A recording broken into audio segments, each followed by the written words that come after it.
Alors, merci beaucoup. Ça m'a de... J'ai pas trop hésité, franchement, hein.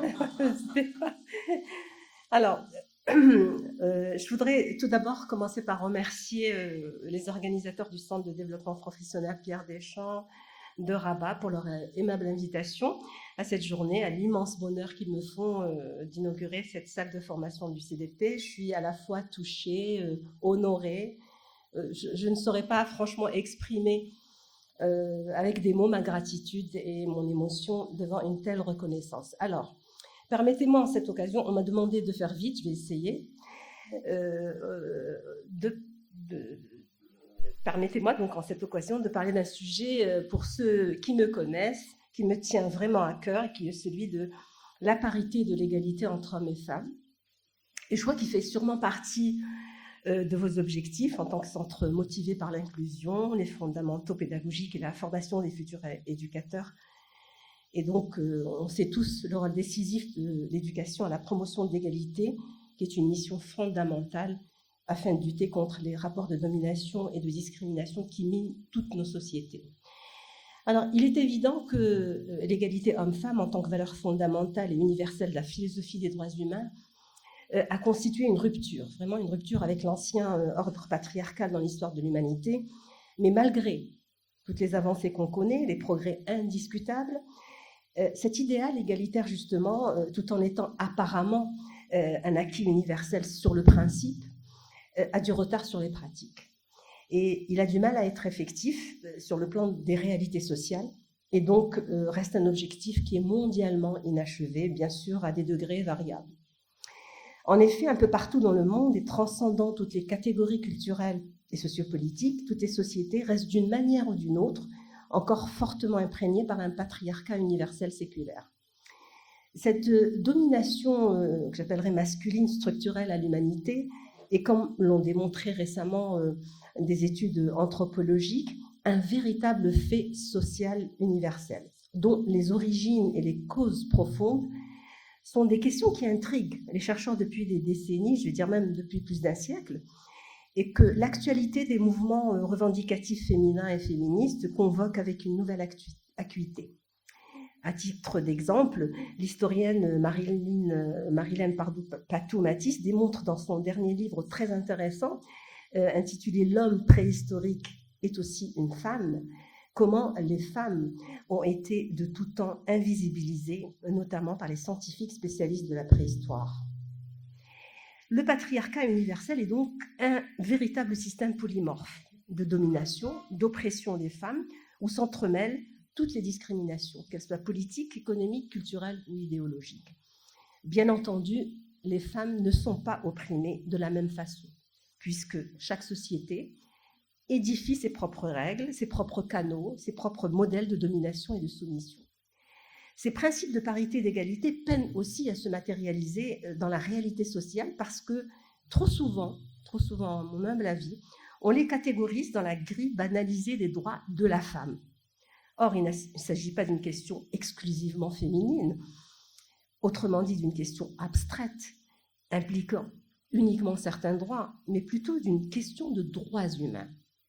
Autrement dit, une question éminemment politique, et qui est au cœur des philosophies et des problématiques socioculturelles actuelles, telles que les libertés fondamentales, les libertés individuelles, mais aussi les droits inhérents à la famille, aux enfants, et donc à la société tout entière.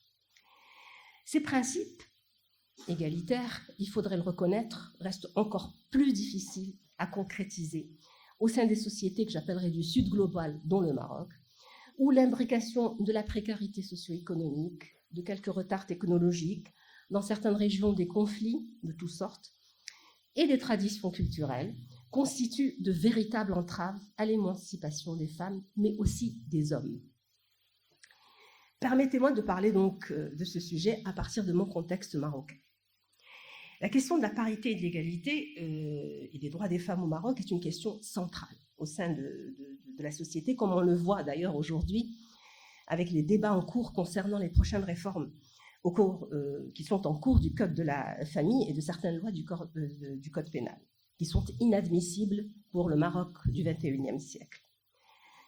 Donc le sujet reste assez complexe, voire sensible à débattre, vu l'imbrication de plusieurs facteurs identitaires, historiques, religieux, économiques, politiques, et la question d'égalité homme-femme cristallise toutes les tensions, absolument toutes les tensions socioculturelles. Au Maroc, les principes d'égalité et de parité sont aujourd'hui, il faut le reconnaître, en théorie, largement acceptés en tant qu'idéaux et finalités fondamentales dans l'édification démocratique du pays, et en tant que valeur inhérente aux droits humains universels, comme le stipule le préambule de la Constitution de 2011.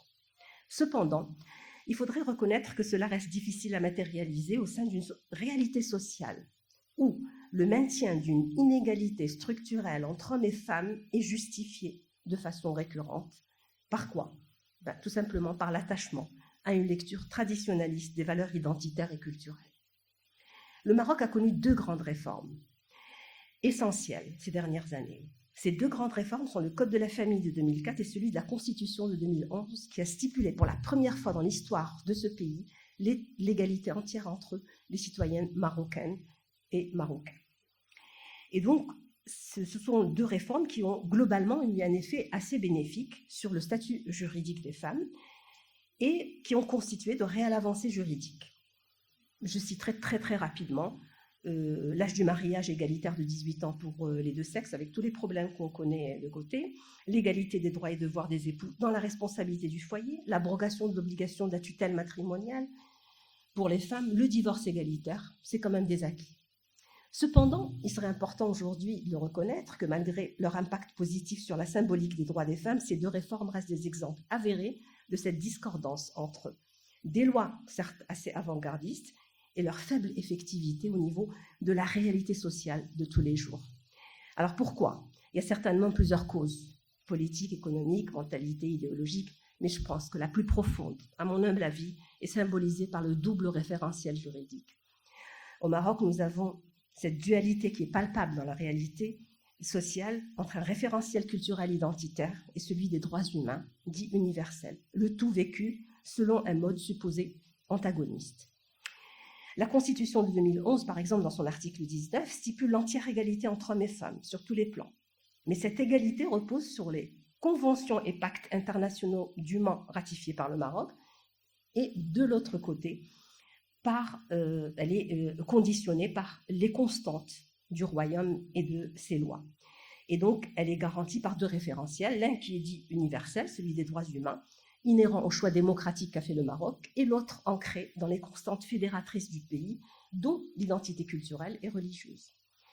Et malheureusement, ce double référentiel qui pourrait, ou qui devrait être source de complémentarité, d'équilibre, voire d'harmonie, de richesse, de solutions alternatives justement aux problématiques juridiques, est le plus souvent perçu, voire vécu sous l'angle de l'opposition, et donc alimente et cautionne l'imaginaire culturel, puisque justement, nourri par un discours où le plus souvent l'égalité homme-femme est perçue comme étrangère, extrinsèque, généralement occidentalisée, et donc incompatible avec le référentiel local traditionnel, ce qui devient dès lors un obstacle à l'accomplissement et à une pratique optimisée des lois, paritaires et égalitaires.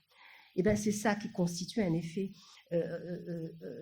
qui constitue, à mon humble avis, le point névralgique de cette question d'égalité homme-femme, et qui ne peut être résolu que si l'on déconstruit au préalable cette logique contradictoire et confuse entre tradition culturelle et principe universel des droits humains. Et bien nous sommes là au cœur de la problématique des femmes et de l'égalité et de toute la controverse qui l'entoure. Et les questions qui restent à poser sont cruciales pour le dénouement de cette question. En effet, comment régler cette tension entre 2 référentiels que tout semble opposer, entre l'universel et le particularisme traditionnel? Il serait très difficile de répondre à tout ça dans une conférence inaugurale, mais rapidement, je dirais que pour le référentiel droit humaniste, permettez-moi cette petite critique. Il me semble, il est temps aujourd'hui, et je ne suis pas la seule à le dire, beaucoup de penseurs aussi bien occidentaux que ceux du Sud global le disent. Il faudrait qu'on sorte de l'européocentrisme. Il faut se décentrer et se rappeler que tout le savoir accumulé durant des siècles antérieurs à la Renaissance européenne provient d'un véritable héritage universel, multiculturel, latino-américain, africain, musulmans, juifs, comme celui de l'âge d'or de l'Andalousie par exemple. Un héritage qui a été malheureusement le plus souvent oublié, voire occulté. Il ne s'agit pas ici de renier l'apport incontournable de l'Occident aux droits humains, mais de critiquer ceux qui refusent de réinscrire les autres savoirs et cadres épistémologiques au sein d'un patrimoine humain commun. Les valeurs universelles, tout en ayant été théorisées, repensées, reconfigurées en Occident, sont le produit quand même de toute l'humanité. Et c'est ce que le philosophe argentin Enrique Dussel a appelé, au lieu de l'universel, le pluriversel. Les valeurs comme la liberté, la dignité, les droits, l'égalité, le respect de l'autre sont non seulement absolument nécessaires, mais ont toujours été présents, sous une forme ou une autre, dans toutes les traditions et civilisations humaines. Ce qui est donc à critiquer, ici, ce n'est pas le fondement humaniste de ces valeurs, mais leur accaparation, leur instrumentalisation parfois géopolitique par une certaine pensée hégémonique. Quant à notre référentiel culturel traditionnel, il est tout autant important de s'en décentrer aussi et d'en faire une lecture absolument critique, puisque ce n'est certainement pas sa dimension éthico-spirituelle qui pose véritablement problème, mais aussi son instrumentalisation patriarcale, politique, traditionnaliste, qui depuis des siècles maintient son pouvoir théologico-juridique hermétique sur de nombreuses questions, dont celle de l'égalité homme-femme. Donc, les lois sont importantes, mais la relecture et une meilleure approche et compréhension des deux référentiels et de leur lieu d'énonciation est absolument nécessaire si l'on veut changer les mentalités, qui sont les principales structures qui entravent la compatibilité entre ces deux référentiels et donc à la mise en place d'une véritable culture de l'égalité. Une culture de l'égalité ancrée dans une réalité marocaine, véritablement inscrite dans une identité pluriculturelle et ouverte à un universel humaniste commun. Ceci permettra cette nouvelle approche permettra peut-être d'inculquer à travers l'éducation aux générations à venir quelque chose de fondamental, à savoir que leur propre référentiel traditionnel, culturel, revisité, recontextualisé, est aussi porteur d'une culture égalitaire et humaniste, et qu'il n'est en aucun cas en contradiction avec ces valeurs universelles des droits égalitaires et de justice humaniste. Et parallèlement donc à la nécessité des réformes juridiques, politiques et autres, la réforme du fait culturel et du système éducatif reste une étape incontournable pour l'ancrage d'une culture égalitaire endogène de l'intérieur, enracinée dans son histoire, apaisée vis-à-vis de son référentiel culturel et en phase avec ce véritable universel vécu, non pas comme une aliénation, comme on le voit souvent, mais comme un véritable patrimoine humain commun.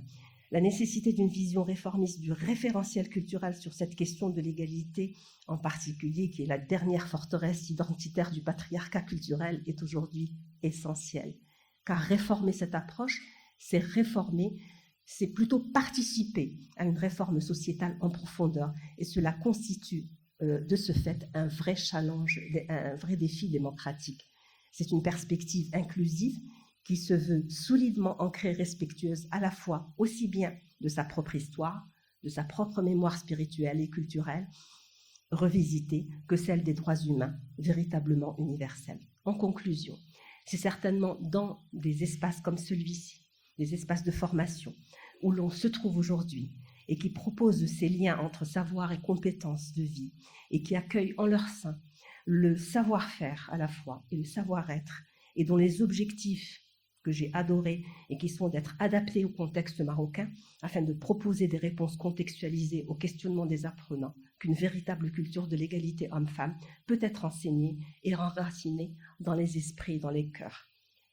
Tout ça dans l'apaisement, dans l'enrichissement culturel mutuel, dans l'ouverture à l'autre, selon une éthique égalitaire et humaniste respectueuse de toutes les valeurs communes, celle de la dignité, de la bienveillance, du respect des droits, des libertés, des responsabilités, solidarité commune, qui sont des valeurs au cœur à la fois du référentiel culturel spirituel marocain et de celui humaniste universel.